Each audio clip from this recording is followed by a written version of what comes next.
Today I'm going to walk you through 4 different payment collection scenarios specific to coaches and consultants. So if you're collecting payments in a card not present environment over the phone or via Zoom, and it's a virtual environment, I'm going to give you 4 specifics. We'll talk about pricing, we'll talk about the sales flow, we'll talk about all the specifics of how to collect payments from your customers if you're a coach or a consultant coming up. So the content for this video was inspired by a friend of mine who sent me an email asking about what the best payment collection option would be for his coaching business. He said that he was using Stripe primarily, and in some cases PayPal he has a course and online modules that he sells, and he said it worked fine for that, but predominantly he was taking payments for his one-on-one clients that were personal interaction, and these were larger 4-figure and even 5-figure transactions that he was taking. And the premise for his question was to try and cut down on some of the costs and make it a little bit more efficient to collect the payment. So my response to him was these 4 things. So I laid out this email to him, and I'm going to go through that with you today. It's worth noting that merchant account and electronic payment acceptance is never only about the rates and the cost, because nowadays there's always software to be considered. And specifically when you're a coach and a consultant, the interaction between how you get the payment from them and the software that surrounds the merchant account or the payment processing service is almost just as important as the merchant account itself or the prices that you end up paying for the actual credit card transaction. So with that, keeping price in mind as kind of the driving comparison for these 4 options, number 1 is to consider lowering the costs of the merchant account or the payment service provider. So he said that he was using Stripe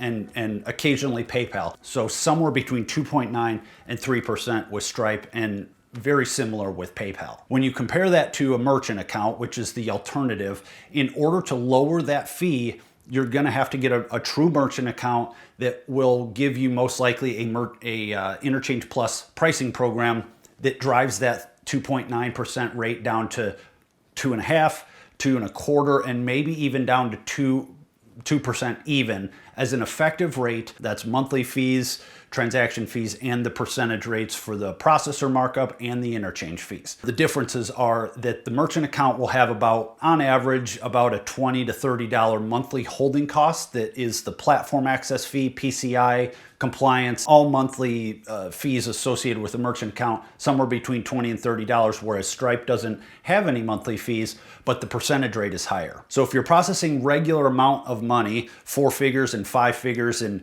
multiple tens of thousands of dollars per month, the difference of, let's say conservatively, that 50 basis points or 0.50% savings off of 10 grand or 20 grand or even 50 grand a month adds up to hundreds of dollars a month. So number 1, once again, is to consider lowering the costs of your merchant processing, and sometimes that means utilizing a different service. Number 2 is to implement a surcharge program. In short, surcharge is very simply passing the credit card fee along to your customer. So in a coaching and consulting environment, especially with a very high ticket, a surcharge fee is not going to come without possibly a little bit of pushback from your customers. I mean, if you charge someone 10 grand, a surcharge fee is going to be on average about 3.25% to 3.5% of the total dollar amount. So instead of you absorbing that cost as the business, you're going to pass it along to your customer, and instead of a $10,000 bill, they're going to pay a $10,350 bill. It's obviously very different to them, and it's another hurdle that you'll need to work into your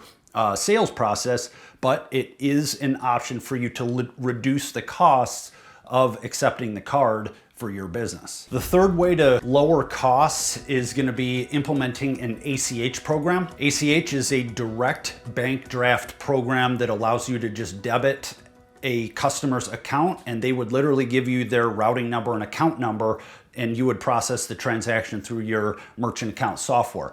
It goes hand in hand, the ACH program goes hand in hand with a merchant account.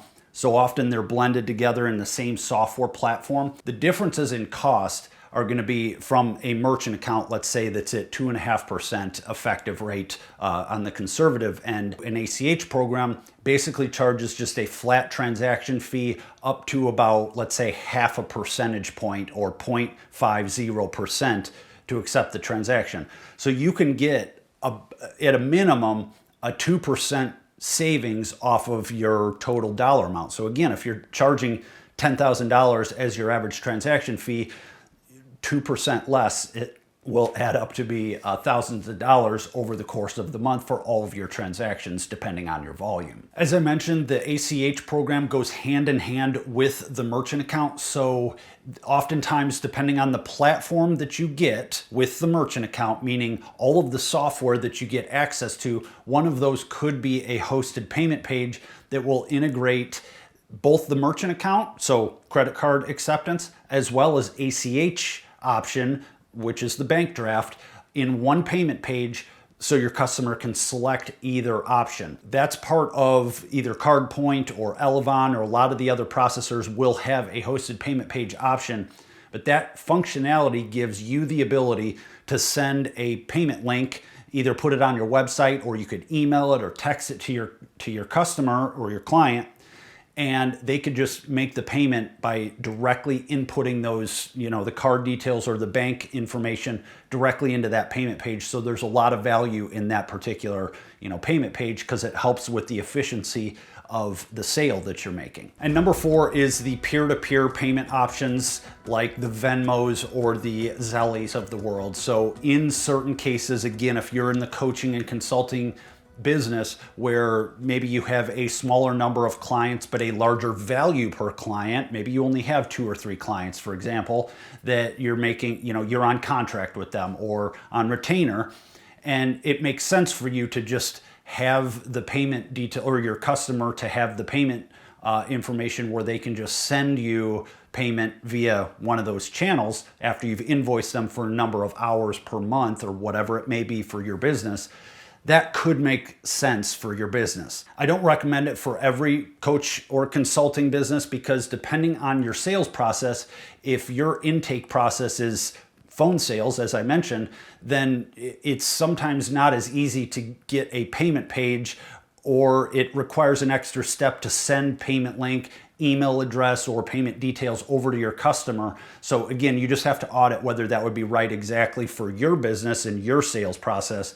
But sometimes it can make sense, so I include it in the options for accepting payments for this particular scenario. So my final thoughts on these are that this video is obviously not 100% comprehensive in terms of the details of each one of these 4 options. But remember, as I said, there's always more to it than just the rates, because you have to look at software and the acceptance process of your own intake process, your own sales process. So having the hosted payment page or having a quick invoice link generation tool that you can quickly get to your customer so that they can make the payment, whether that's through a contract signing service like Adobe or one of the others, HelloSign. That's really a great value, so you want to factor that into consideration as well. So if you found value in this video, give me a thumbs up if you would. If you have questions, leave me a comment below. Reach out, schedule time with myself or someone on my team if you want more if you have more questions, or you want more information about any one of these 4 options that I just went through today. Like I said, give me a thumbs up if you would. That's much appreciated, and I always thank you for sharing and commenting and subscribing to the channel. If you want more videos like this on payment collection, merchant accounts, ACH programs, and so forth, subscribe so you get notifications. Turn the bell notification on so you get notified when I release new videos. That's all for now. Thanks for watching. I'm Brian, and I'll see you on the next one.